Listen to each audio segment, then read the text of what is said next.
Hi, hello, నమస్తే. నేను మీ Venky. Welcome to Venky మీ సేవ యూట్యూబ్ ఛానల్. ఎలా ఉన్నారు ఫ్రెండ్స్? అందరూ బాగున్నారు అనుకుంటున్నాను. నేను ఈరోజు మీకు ఒక డిగ్రీ అడ్మిషన్ నోటిఫికేషన్ గురించి అయితే చెప్పబోతున్నాను. ఎవరైతే ఇప్పుడు ఇంటర్ పాస్ అయ్యుండి డిగ్రీ మంచి గవర్నమెంట్ కాలేజెస్లో జాయిన్ అవ్వాలనుకుంటున్నారో వాళ్ళకైతే ఈ అడ్మిషన్ నోటిఫికేషన్ అయితే ఎంతగానో ఉపయోగపడుతుంది. అదేంటంటే తెలంగాణ గవర్నమెంట్ నుంచి Mahatma Jyotiba Phule Telangana backward classes welfare residential educational institution society MJPTB CW REIS అనే సొసైటీ నుంచి వచ్చిన ఈ గురుకుల డిగ్రీ కాలేజెస్ అన్నమాట. ఇవి మహాత్మా జ్యోతిబా పూలే గురుకుల డిగ్రీ కాలేజెస్ లో మనకు ఈ అడ్మిషన్ నోటిఫికేషన్ అనేది రిలీజ్ అవ్వడం జరిగింది. ఈ అడ్మిషన్ నోటిఫికేషన్ కి సంబంధించి ఎవరు ఎలిజిబుల్ మరియు ఎలా అప్లై చేసుకోవాలి మరియు ఎవరెవరు నాట్ ఎలిజిబుల్ అవుతారు, దానికి కావాల్సిన క్వాలిఫికేషన్ ఏంటి, మరియు ఏ కోర్స్ వాళ్ళకి ఏ గ్రూపులలో జాయిన్ అవ్వచ్చు, అలాగే మనకు కావాల్సిన అర్హతలు ఏంటి, అలాంటి మొత్తం డీటెయిల్స్ అయితే ఈ వీడియోలో మీకు ఎక్స్ప్లెయిన్ చేస్తాను. దయచేసి వీడియోని అయితే చివరి వరకు చూడండి. ముందుగా ఇది మనకు తెలంగాణ గవర్నమెంట్ నుంచి వచ్చిన Mahatma Jyotiba Phule Telangana backward classes welfare నుంచి వచ్చిన డిగ్రీ అడ్మిషన్ నోటిఫికేషన్ అన్నమాట. మీకు ఇక్కడ ప్రాస్పెక్టస్ అయితే మనం చూడొచ్చు. అలాగే అప్లికేషన్ మరియు రిజిస్ట్రేషన్ మరియు అప్లికేషన్ సంబంధించిన వెబ్సైట్ ఇది. వీటికి సంబంధించి కూడా నేను డిస్క్రిప్షన్ లో లింక్స్ అయితే ఇస్తాను అనమాట. మీకు ఒకసారి ప్రాస్పెక్టస్ అయితే ఒకసారి మనం చూద్దాము. ఇక్కడ ఇది notification for admission into first year degree colleges in MJPT residential degree colleges for the academic year 2026-27 అనమాట. 2026-27కి సంబంధించిన అడ్మిషన్ నోటిఫికేషన్ అనమాట ఇది. దీనికి ఇంపార్టెంట్ డేట్స్ అయితే ఒకసారి చూద్దాము. ముందుగా మీరు ఆన్లైన్ అప్లికేషన్ స్టార్టింగ్ డేట్ వచ్చి 20వ తేదీ నుంచి అయితే ఆన్లైన్ లో అప్లికేషన్ అయితే సబ్మిట్ చేయొచ్చు. మరియు last date for filling of the application వచ్చి రేపు నెల 10వ తేదీ వరకు అయితే ఆన్లైన్ లో మీరు అప్లికేషన్ అయితే సబ్మిట్ చేయొచ్చు అనమాట. కోర్సెస్ ఆఫర్డ్ ఇవి ఓన్లీ ఇంగ్లీష్ మీడియం లో ఉన్న కాలేజెస్ అనమాట. ఇందులో తెలుగు మీడియం అనేది ఉండదు. ఇక్కడ మనకు తెలంగాణ వ్యాప్తంగా 33 డిగ్రీ కాలేజెస్ అయితే ఉన్నాయన్నమాట. ఈ రెసిడెన్షియల్ డిగ్రీ కాలేజెస్ ఇందులో మనకు డిస్ట్రిక్ట్ వైజ్ గా మరి మీరైతే చూడొచ్చు. మరియు ఆ డిస్ట్రిక్ట్ వాళ్ళు ఆ కాలేజెస్ మాత్రమే ఎలిజిబుల్ అవుతారనమాట అప్లై చేసుకోవడానికి. ఆదిలాబాద్ డిస్ట్రిక్ట్ లో నిర్మల్, మంచిర్యాల్, ఆసిఫాబాద్, ఆదిలాబాద్ అయితే ఉన్నాయన్నమాట. ఆసిఫాబాద్ కొమరం భీం డిస్ట్రిక్ట్ లో అయితే ప్రెజెంట్ ఉంది. కాబట్టి ఇందులో మీకు మెన్ కి 2, ఉమెన్ కి 2 కాలేజెస్ అయితే ఉన్నాయి. ఇందులో courses offered and number of seats, A courses ఉన్నాయి, ఎన్ని సీట్స్ ఉన్నాయన్నది కూడా ఇక్కడైతే మీరు గమనించవచ్చు అనమాట. బిఎస్సి ఎంపీసీకి 40 సీట్లు, బిఎస్సి ఎంపీసీఎస్ కి 40 సీట్లు, బిఎస్సి ఎంఎస్సిఎస్ కి 40 సీట్లు, బిఎస్సి బీజెడ్సీ కి 40 సీట్లు, అలాగే బిఎస్సి ఎంబీజెడ్సీకి 40 సీట్లు, బీకామ్ సిఏకి 60 సీట్లు, బీబీఏకి 20 సీట్లు, అలాగే బిఏ హెచ్పిఎస్ కి 40 సీట్లు అయితే ఉన్నాయన్నమాట.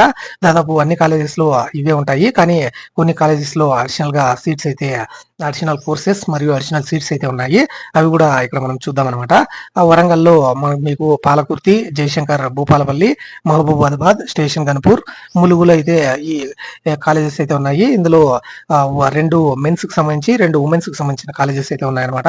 ఇక్కడ ఏ సీట్స్ మరియు ఏ కోర్సెస్ మరియు ఎన్ని సీట్స్ ఉన్నాయన్నది కూడా ఇక్కడైతే చూడొచ్చు అనమాట మీరు. అలాగే ఖమ్మం డిస్టిక్ లో భద్రాద్రి కొత్తగూడెం, ఖమ్మంకు సంబంధించి ఒక మెన్ కాలేజ్ మరియు ఒక ఉమెన్ కాలేజ్ అయితే ఉందన్నమాట. ఇందులో ఉన్న సీట్స్ కూడా ఇక్కడైతే మీరు చూడొచ్చు అనమాట. అలాగే కరీంనగర్ కు సంబంధించి ఎల్లారెడ్డిపేట, ధర్మపురి, పెద్దపల్లిలో ఈ కాలేజెస్ అయితే ఉన్నాయన్నమాట. 2 మెన్స్ కాలేజీలు, ఒక ఉమెన్ కాలేజ్ అయితే ఉంది. ఇందులో సీట్స్ ఏవేవి అవైలబుల్ లో ఉన్నాయన్నది ఇక్కడైతే చూడొచ్చు. అలాగే నిజామాబాద్ కు సంబంధించి నిజామాబాద్, బాన్సువాడ, వారిని కామారెడ్డిలో అయితే 2 ఉమెన్ కాలేజెస్ అయితే ఉన్నాయి.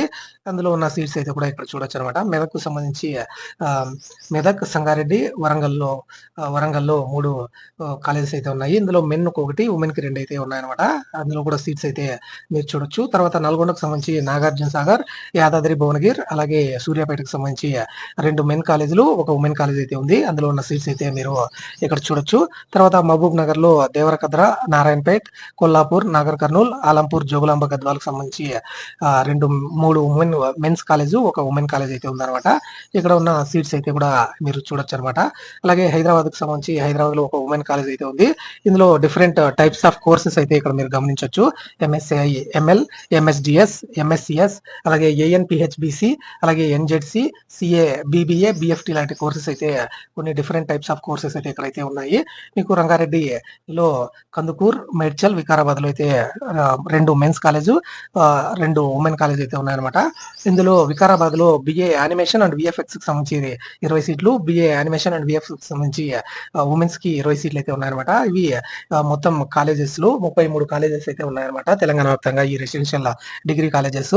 అందులో మీ సీట్లు దాదాపు చాలానే 5,000 పైన సీట్లు అయితే అవైలబుల్ అయితే ఉన్నాయన్నమాట. మరియు ఫీ పర్టికులర్స్ అయితే ఒకసారి చూద్దాము. Maintenance charges cause and deposit కింద 1,000 రూపాయలు మాత్రం, 1,000 రూపాయలు అయితే 2,000 అయితే పే చేయాల్సి ఉంటుంది at the time of admission only అనమాట. అది మీకు దోస్త్ రిజిస్ట్రేషన్ ఫీజుగా 220 రూపాయలు అయితే అప్లికేషన్ ఫీ అయితే పే చేయాల్సి ఉంటుంది అనమాట. ఇది మీరు పే చేసే అమౌంట్. తర్వాత మీకు హాస్టల్ ఫీజు కానివ్వండి, ఎడ్యుకేషన్ ఫీజు కానివ్వండి ఏమి ఉండవు.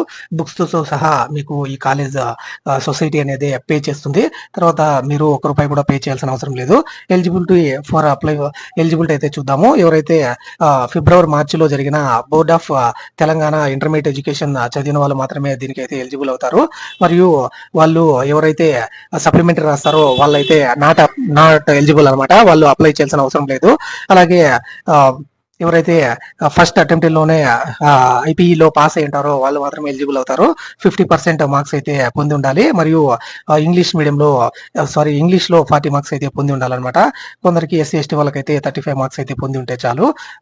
ఇది ఎలిజిబిలిటీ అనమాట. అలాగే BC, SC, ST, EBC students are eligible for admission అనమాట. బీసీ, ఎస్సీ, ఎస్టీ, ఈబీసీ వాళ్ళు అయితే ఎలిజిబుల్ అవుతారు. యాన్యువల్ ఇన్కమ్ వచ్చి రూరల్ ఏరియాస్ లో 1,50,000 మించకూడదు.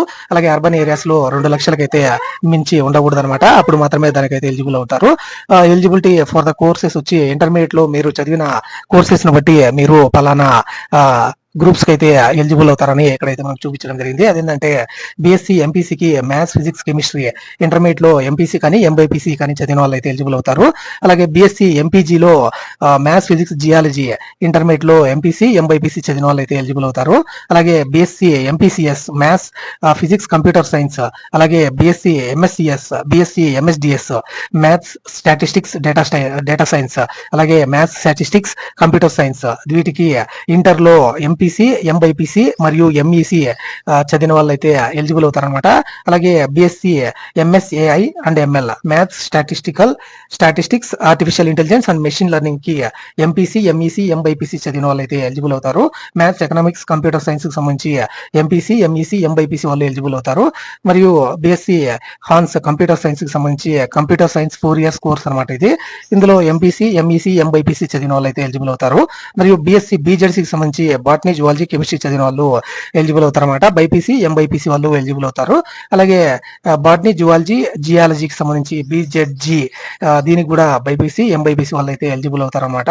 అలాగే MSc ఎంబీజెడ్సీ, MSc ఎంబీజెడ్జీ, BSc NZC, BSc BB CC, అలాగే బీఎస్సీ బీబీటీసీ మరియు బీటీబీసీసీ ఇలాంటి కోర్సెస్ అయితే అక్కడ మీరు చూడొచ్చు. అందులో ఉన్న సబ్జెక్ట్స్ అయితే కూడా microbiology, zoology, microbiology, geology, nutrition and diabetics, botany, chemistry మరియు బాటనీ, బయోటెక్నాలజీ, కెమిస్ట్రీకి సంబంధించి కూడా బైపీసీ మరియు ఎంబైపీసీ ఇంటర్ లో చదివిన వాళ్ళు అయితే ఎలిజిబుల్ అవుతారు. అలాగే BSc ANPHBC applied nutrition and public health and botany, కెమిస్ట్రీకి దానికి కూడా బైపీసీ మరియు ఎంబైపీసీ చదివిన వాళ్ళు అయితే ఎలిజిబుల్ అవుతారు. బీకామ్ జనరల్ కి సంబంధించి any group in the intermediate or eligible అనమాట. ఇంటర్మీడియట్ లో ఏ గ్రూప్ చదివినా బీకామ్ జనరల్ కి అయితే ఎలిజిబుల్ అవుతారు. అలాగే బీకామ్ కంప్యూటర్ అప్లికేషన్స్ కూడా ఇంటర్ లో ఏ గ్రూప్ చదివినా ఎలిజిబుల్ అవుతారు.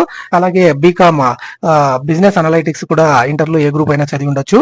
అలాగే బీబీఏ బిజినెస్ అడ్మినిస్ట్రేషన్ కూడా ఏ గ్రూప్ అయినా చదివి ఉండొచ్చు. అలాగే BA economics, political science, history, అలాగే BA HEP, BA EEP, BA HPS, BA HES లాంటి కోర్సు, బిఏ ఐఆర్ఈపి మరియు బిఏ హెచ్ఈపి, బిఎఫ్టి మరియు బిహెచ్ఎంసిటి కూడా ఇంటర్ లో ఏ గ్రూప్ చదివినా మీరైతే ఇందులో జాయిన్ అవ్వచ్చు అనమాట. ఇది ఏ ఏ కోర్సులకి ఇంటర్లో ఏమేమి చదివి ఉండాలన్నది, అలాగే బిఏ యానిమేషన్ మరియు విఎఫ్ఎక్స్ కి సంబంధించి కూడా మీరు ఇంటర్లో ఏ కోర్స్ చదివినా మీకైతే ఎలిజిబుల్ అవుతారు. అలాగే రిజర్వేషన్ ఎలా ఇస్తారంటే ఎస్సీకి అయితే 15%, అందులో SC1 కి 1%, SC2 కి 9%, SC3 కి 5% సీట్స్ అయితే ఇస్తారు.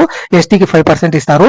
BCA 15%, BCB 25%, BCC 3%, BCD 17%, BCE 10%, అలాగే EBCకి 2%, MBCకి 5%, అలాగే ఆర్ఫన్స్ కి 3% సీట్స్ అయితే కేటాయిస్తారనమాట. ఒకవేళ అన్ఫిల్డ్ సీట్స్ అయితే ఉంటే కనుక వాటిని బీసీ స్టూడెంట్స్ అయితే మనకు భర్తీ చేస్తారు. ఇక్కడ క్యారీ ఫార్వర్డ్ బీసీ స్టూడెంట్స్ కి అయితే MBC to BCA, BCA to BCB, BCB to BCC ఈ విధంగా మనకు ఈ సీట్స్ అయితే అలాట్ చేస్తారనమాట. అలాగే కొన్ని ఇన్స్ట్రక్షన్స్ అయితే ఇవ్వడం జరిగిందనమాట.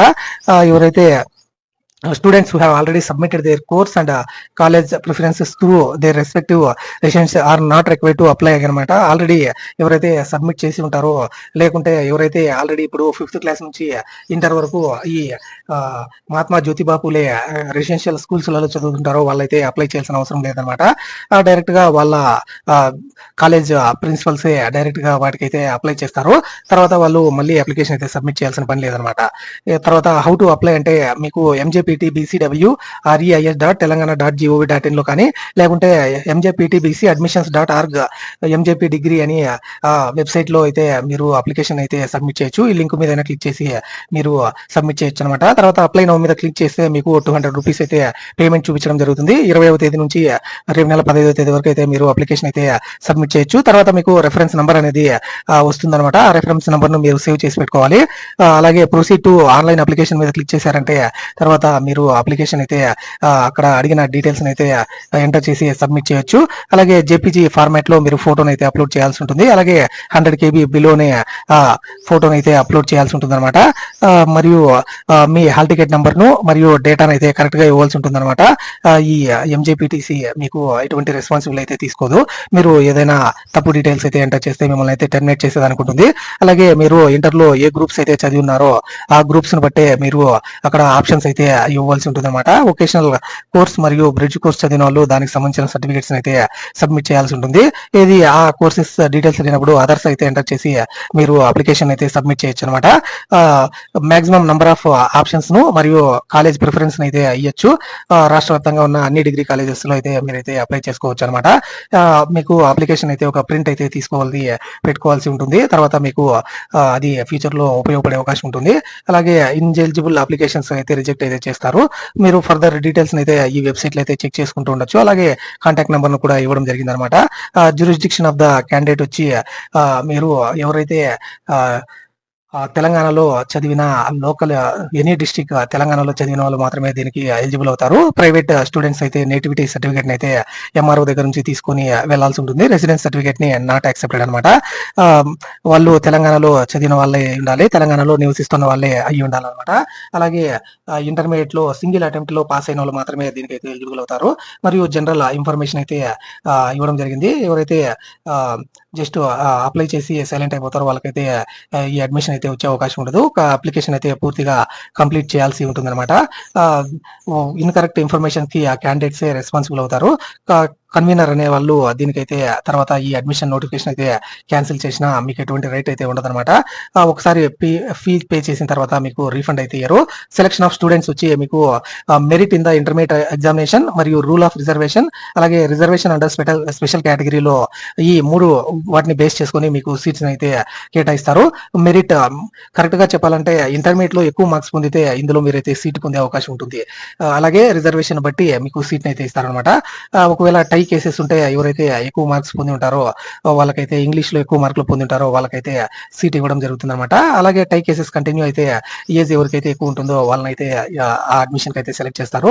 లిస్ట్ ఆఫ్ సెలెక్టెడ్ క్యాండిడేట్స్ వచ్చి మీకు తర్వాత ఈ అప్లికేషన్ సబ్మిట్ అయిన తర్వాత ఒక వెరిఫికేషన్ జరిగిన తర్వాత మీకు ఈ వెబ్సైట్ లో అప్లోడ్ చేయడం జరుగుతుంది. MJPT BCWREIS.telangana.gov.in లో లిస్ట్ అయితే అప్లోడ్ చేస్తారనమాట. తర్వాత మీరు అడ్మిషన్ వచ్చిన వెంటనే అన్ని డీటెయిల్స్ తీసుకొని వెరిఫికేషన్ అయితే అటెండ్ అయ్యి సీట్ అయితే పొందవచ్చు అనమాట.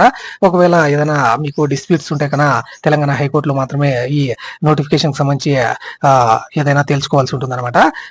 ఈ విధంగా మీరు ఆన్లైన్ లో అప్లికేషన్ అయితే సబ్మిట్ చేయొచ్చు. ఒకవేళ ఇప్పుడు ఎలా అప్లై చేసుకోవాలన్నది కూడా ఒకసారి అయితే చూపిస్తాను మీకు. ఇక్కడ అప్లై నౌ మీద క్లిక్ చేస్తే మీకు పేమెంట్ రెఫరెన్స్ నంబర్ అయితే వస్తుంది. ఇక్కడ నేమ్ ఆఫ్ ది స్టూడెంట్ అయితే ఎంటర్ చేయాల్సి ఉంటుంది. తర్వాత జెండర్, అలాగే parental income below 1.5 lakhs 2 lakhs ఉందా అన్నది సెలెక్ట్ చేయాలి. అలాగే స్టడింగ్ డిస్ట్రిక్ట్ ఏదైతే ఇంటర్ చదివారో ఆ డిస్ట్రిక్ట్ అయితే సెలెక్ట్ చేసుకోవాలి. అలాగే రిజర్వేషన్ కేటగిరీ ఏదైతే బీసీ ఏనా బీనా సీనా ఎస్సీనా అనేది సెలెక్ట్ చేసుకోవాలి. ఎస్సీ సబ్ క్యాస్ట్ అయితే సెలెక్ట్ చేసుకోవాల్సి ఉంటుంది. తర్వాత మీ మొబైల్ నంబర్, ఈమెయిల్ ఐడి మరియు డేట్ ఆఫ్ బర్త్ ఇచ్చి ప్రొసీడ్ టు ఆన్లైన్ పేమెంట్ అని క్లిక్ చేసి 200 రూపీస్ అయితే పే చేసిన తర్వాత మీకు రెఫరెన్స్ నెంబర్ వస్తుంది. తర్వాత మళ్ళీ మీరు బ్యాక్ వచ్చి ఇక్కడ సబ్మిట్ అప్లికేషన్ ఆన్లైన్ మీద క్లిక్ చేస్తే ఇక్కడ మొబైల్ నంబర్ మరియు డేట్ ఆఫ్ బర్త్ అయితే ఎంటర్ చేసి proceed to online application form filling అని ఉంటుందన్నమాట. దాని మీద క్లిక్ చేస్తే రిమైనింగ్ డీటెయిల్స్ అయితే మీరు ఎంటర్ చేసి అప్లికేషన్ అయితే సబ్మిట్ చేయొచ్చు. అక్కడ ఏ డీటెయిల్స్ అడుగుతాయన్నది ఇక్కడ అయితే చూద్దాం మనము. Online application form for the admission into first year degree courses in MJPT అనమాట. 2026-27 సంబంధించి అక్కడ రెఫరెన్స్ నెంబర్ అడుగుతుంది, రిజిస్ట్రేషన్ నెంబర్ వస్తుంది. తర్వాత మీరు ఏ డిస్ట్రిక్ట్ బిలాంగ్స్ టు అనమాట. తర్వాత candidate name, mother's name, father name, date of birth, gender, అలాగే మొబైల్ నంబర్ మరియు alternate mobile number, caste, Aadhaar number, orphan status మరియు కాంటాక్ట్ డీటెయిల్స్, అడ్రస్ డీటెయిల్స్ అయితే అడుగుతుంది. తర్వాత ఇంటర్ ఎక్కడ చదివారు, అలాగే medium of instruction in intermediate మరియు గ్రూప్ ఏ గ్రూప్ చదివారు, name of the college, intermediate hall ticket number, maximum marks ఎన్ని వచ్చాయి, టోటల్ మార్క్స్ ఎన్ని, మీరు ఎన్ని మార్క్స్ అప్లై చేశారు మరియు ఎంత పర్సెంటేజ్ వచ్చింది, మరియు డిగ్రీ కాలేజ్ ప్రిఫరెన్సెస్ ఏ కాలేజ్ కి మీరు అప్లై చేసుకోవాలనుకుంటున్నారు మరియు ఏ కోర్సును అప్లై చేసుకోవాలనుకుంటున్నారు, అలాగే మొత్తం ప్రిఫరెన్స్ అయితే ఇవ్వాల్సి ఉంటుంది. ఇది ఆన్లైన్ అప్లికేషన్ సబ్మిట్ చేసే విధానం కూడా. ఇది ఫిజికల్ ఫామ్ అనమాట. ఆన్లైన్ లో సేమ్ ఈ విధంగానే ప్రాసెస్ అయితే ఉంటుంది. ఇది ఈ డిగ్రీ కాలేజెస్ కి సంబంధించి పూర్తి అడ్మిషన్ నోటిఫికేషన్ అనమాట. నేను అన్ని డీటెయిల్స్ అయితే ఎక్స్ప్లెయిన్ చేశానని అనుకుంటున్నాను. మీకు ఏదైనా డౌట్ ఉన్నా కింద కామెంట్ సెక్షన్ లో అడగండి, ఖచ్చితంగా రిప్లై అయితే ఇస్తాను. ఈ వీడియో మీకు నచ్చి ఉంటే ఒక లైక్ అయితే చేయండి. అలాగే మన వెంకీ మీ సేవ యూట్యూబ్ ఛానల్ ని సబ్స్క్రైబ్ చేసుకోండి. ఇలాంటి మరిన్ని వీడియోస్ అయితే మన ఛానల్లో వస్తూనే ఉంటాయి. Thank you for watching. See you in the next video. జై హింద్.